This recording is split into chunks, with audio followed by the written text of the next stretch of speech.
Retired Ghazanfar Ali साहब हमारे साथ मौजूद है। सर बहुत शुक्रिया आपके वक्त का। सर एक बड़ी खबर सामने आई है जो कि एक डेडलॉक काफ़ी दिनों से बरकरार था और बार बार यही कहा जा रहा था कि ये सेकंड राउंड होगा या नहीं, इस पे इब्हाम बरकरार था।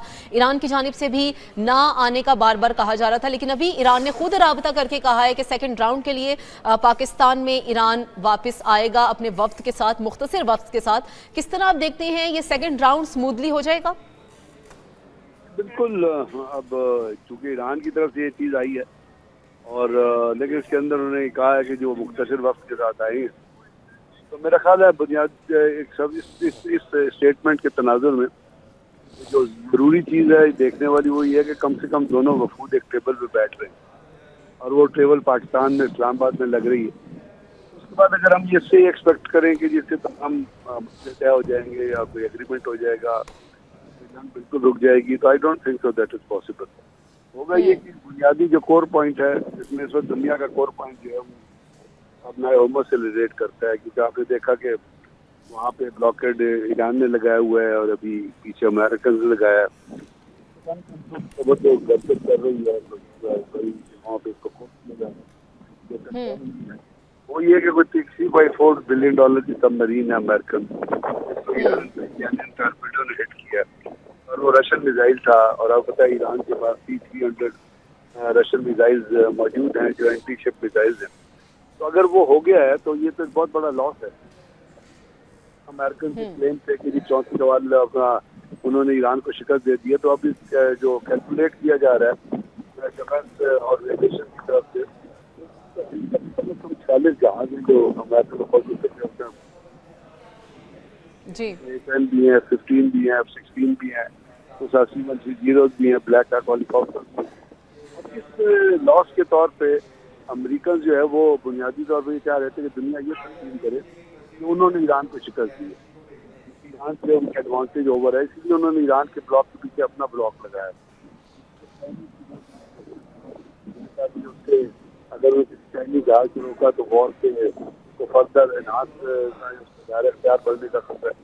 तो ये बेहतर ये है कि अब इसमें ये एक्सपेक्ट करना कि सारी चीज़ें I don't think so that will happen, but near sitting दोनों डेलीगेट्स का दोनों जगह पर बैठना, इससे हो सकता है कि प्रोसेस ऑफ नेगोशिएशन आगे चले। और एक जो फ्रोजन पीरियड में हम खड़े हुए हैं, वहाँ प्रॉब्लम फ्रोजन वॉर का पीरियड है, जिसको वॉर एक जगह पर फ्रोज हुई है और आप तख्तलियाँ कर रहे हैं, तू मेरी किश्ती पकड़ ले, मैं तेरी किश्ती पकड़ लूँ, तो इससे बाहर निकलेंगे और आगे हो सकता है। इससे एक शॉर्ट टर्म मेजर है, इससे कोई लॉन्ग टर्म मेजर डिसाइड हो, कोई पॉइंट डिस्कशन की कोई पैरामीटर डिसाइड हो, कोई अप्लायबल बनाए, कोई अंडरस्टैंडिंग करे, कोई ईरान का स्टांस लॉर हो, कोई अमेरिका का स्टांस लॉर हो, कोई थोड़े से मॉडिफाई हो चीज़ें, तो ये यही एक बहुत बड़ी अचीवमेंट होगी इस राउंड 2 की।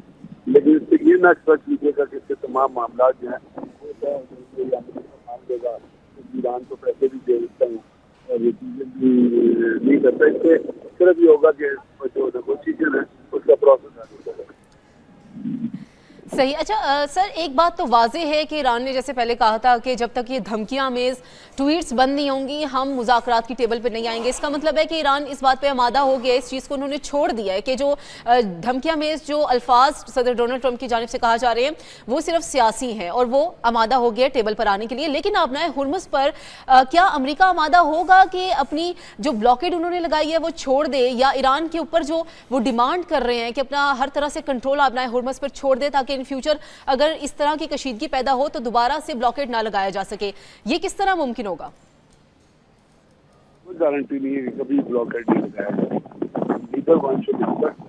मैंने आपसे अर्ज किया कि ये सिर्फ एक नेगोशिएशन का प्रोसेस चलेगा इस तमाम चीज़ों के अंदर, और उसके बाद इतना ज़रूर होगा कि इसके ऊपर जो ईरानियन ब्लॉकेड है या जो अमेरिकन ब्लॉकेड है उसके ऊपर बातचीत हो जाए कि जी आप भी अपना ब्लॉकेड उठा लें, हम भी उठा लें, और इसके बाद कोई हॉस्टिलिटीज जो हैं अब नए हुर्मुज़ के अंदर नहीं की जाएंगी। उसके बाद हम आगे बाकी चीज़ें आगे जो हैं, और ख़ास तौर पे अमेरिकन की जो सीरियस डिमांड है वो बुनियादी तौर पे है न्यूक्लियर एनरिचमेंट का जो मटीरियल है उसके हवाले से, वो हम उसके ऊपर जो डिस्कशन है वो अगर अब नए हुर्मुज़ का कोई मॉडलिटी बना के उसको बेस बना के कोई आगे काम चल सकता, आगे चीजें बातचीत चल सकती है, तो वही मेरा ख्याल इसका बुनियादी बेस है, वही पॉइंट बने। और अमेरिका क्या इस बात की गारंटी देगा कि वो आगे से हमले नहीं करेगा या इसराइल हमलों में शामिल नहीं होगा ईरान पर?